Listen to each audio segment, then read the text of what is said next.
This is the Black Information Network Daily Podcast, and I'm your host, Ramses Ja. And sometimes the amount of stories that make their way to us means that we simply can't cover everything that comes our way. But from time to time, a story just stays with me, and I feel compelled to share it with you and give you my thoughts. And now, one more thing. I got one more thing I'd like to talk to you about right now. The Diary of a Madman. That's how the Jacksonville sheriff describes a manifest left behind by the man who shot and killed 3 people inside a Jacksonville, Florida Dollar General over the weekend. In that manifesto, 21-year-old Ryan Palmeter wrote of hating black people. Surveillance video shows him walking into the Dollar General after he shot and killed 52-year-old Angela Carr, who was sitting outside her car. He then killed 19-year-old Anot Joseph Laguerre and 29-year-old Gerald Deshawn Gallion before killing himself. Okay, so that is some information you may already know. Present, I'm sure you've heard about the shooting, the racially motivated shooting in Jacksonville. And around here, we've been talking about that quite a bit. There's a group of people that realize that there's really a facet of this country that actively hates black people. And then there are people who realize that we have bigger issues to worry about. This is less likely to be something that affects us in terms of like life and death impacts on our own lives. But I think the overall consensus is that this type of activity and these type of actions impact how comfortable we feel in this country. And I think it plays on how historically we've felt uncomfortable in this country. But I don't want to deal with those conversations as much in today's episode. I'd really rather discuss the framing of this shooting in some, if I'm honest, conservative circles. So most people, and rightfully so, look at this like, an outlier.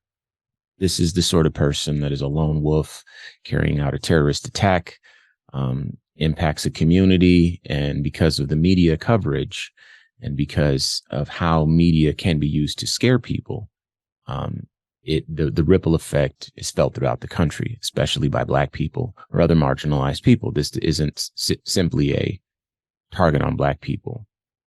This is a target on really all marginalized people. And we've seen attacks on other communities as well. Our Muslim brothers and sisters, our Hispanic brothers and sisters, the list goes on. But one of the things that I think people overlook when they're taking that position and trying to process this information is they overlook the communities that breed these outliers. There has to be a sense of community for these people to feel like their ideas exist in a shared reality. Maybe it's not shared by everyone, but at least a shared reality among some folks. And these groups, while definitely fringe groups, they're not as small as you might think. And they're not as sensible as you might think. I'll admit you might not think they're sensible at all, but I can assure you they're even less so. These communities are filled with hateful people, and they create hateful environments, often online. And these hateful environments breed what are ultimately called these outliers and lone wolves. But the fact of the matter is that we've seen time and again that police officers are a part of these communities. Judges are a part of these communities and active participants. People in positions of power around the country. And depending on what you define as a fringe group, that goes all the way up to QAnon, which most people would consider to be a fringe group. And you have elected officials actively participating in these groups as well. What do these groups talk about? Well, they talk about how liberals are replacing them. The great replacement theory is something that we've covered on this show. And they sincerely believe that. They believe that Mexican people and Black people, and they don't call us Black people in these groups. Muslim people, Jewish people, you name it. There's a concerted effort to replace white people in what is their quote unquote rightful lands. No mention of native populations. But the fact is they sincerely believe this. And you can imagine for a second, if you sincerely believe that Black people and all these other people have taken away your shot at the American dream. Once you're old enough and you realize life doesn't hold everything that you had hoped for, you're never going to be a baseball player. You're never going to make it to the moon. You're never going to, you're just a guy often enough. And you're working and you work 40 hours a week, and then you go home and you're like, man, I really wish I had some of this white privilege everyone's talking about. Or, man, where's this American dream that I've heard about all my whole life? And you go to these groups where you feel like there's a sense of community, and they are indoctrinating you to feel like the American dream was stolen away from you, the rightful owner, by Black people or whatever. And it is indeed stolen from your family and your offspring and your future and your community and your on and on by Black people. Then they start to have conversations that shift away from, oh, you're just being replaced, to, well, what can we do about this to fight back? And obviously, the more radical the politician, the more favorable the politician is in these circles, particularly, or exclusively right-wing, far right-wing politics. Because they're kind of singing the greatest hits to these folks. Everything that's bad that's happening to you is a result of Black people, and everything good that's happening to you is the result of voting Republican. So now there are certain people that feel like, well, we need to affirm our whiteness. We need to push back against the extermination of our people. This is what they think, right? Because they're fully bought in. And if they want to push back and they feel like they're under attack and that it's a war on their people and their way of life and their families and communities and so forth, then they respond in kind, right? And these forums and these communities encourage people to take up arms. They discuss back and forth what type of guns, what type of bullets, what type of body armor, what hurts the least, what hurts the most. I remember reading something about a person trying to buy bullets that were dipped in pig's blood, specifically intended to kill Muslim people so that they would go to hell, because, as you may know, Muslim people don't eat pork and Jewish people don't eat pork. And so the idea is by shooting them with this special bullet dipped in pig's blood that they wouldn't even make it to, heaven. They would end up in hell. I'm not sure of the terminology there, so forgive me if that's a little off, but you get the idea. So you can imagine the level of hatred that exists in these spaces. And it is encouraged by, and you might think it's just men, but it's women too.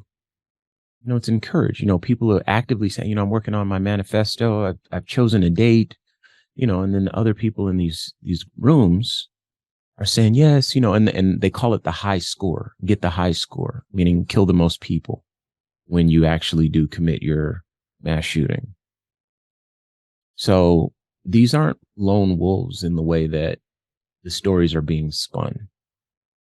These aren't outliers in the sense that they have no community. They're attached to larger communities. Granted, they're fringe communities, but again, they're not as small as you might think.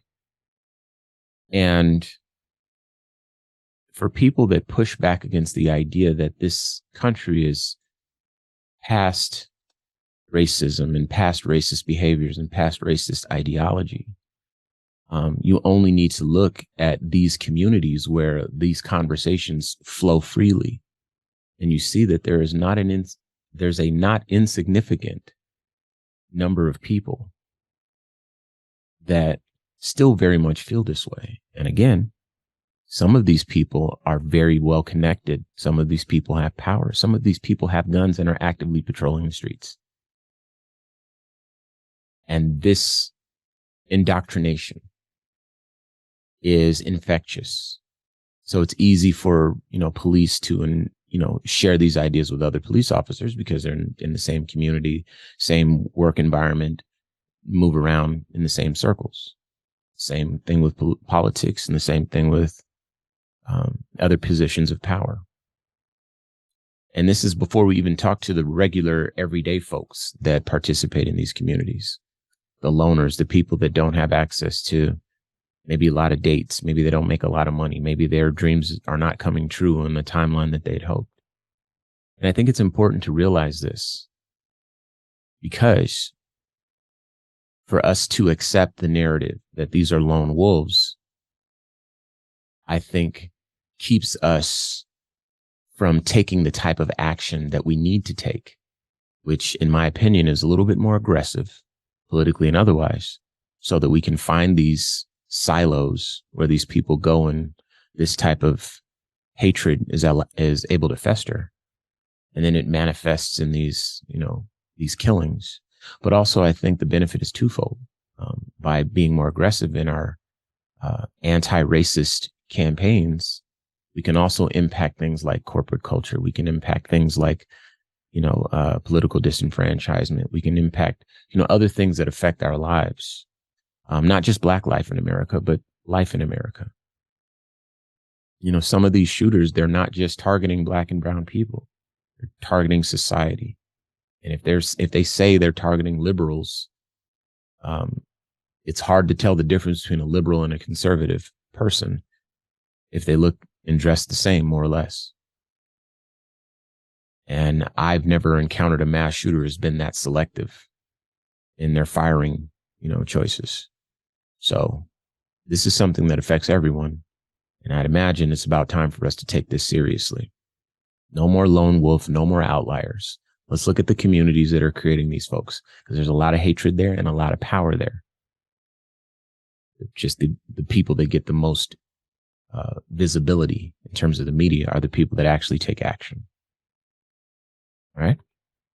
So as always, I'd like to hear your thoughts. You can reach out to me using the red microphone talkback feature on the iHeartRadio app, or of course, you can reach out to me at RamsesJah on all social media. Let's have the conversation. And until we do, peace. This has been a production of the Black Information Network. Today's show is produced by Chris Thompson. Have some thoughts you'd like to share? Use the red microphone talkback feature on the iHeartRadio app. While you're there, be sure to hit subscribe and download all of our episodes. I am your host, RamsesJah on all social media. Join us tomorrow as we share our news with our voice, from our perspective, right here on the Black Information Network Daily Podcast. I got one more thing I want to talk to you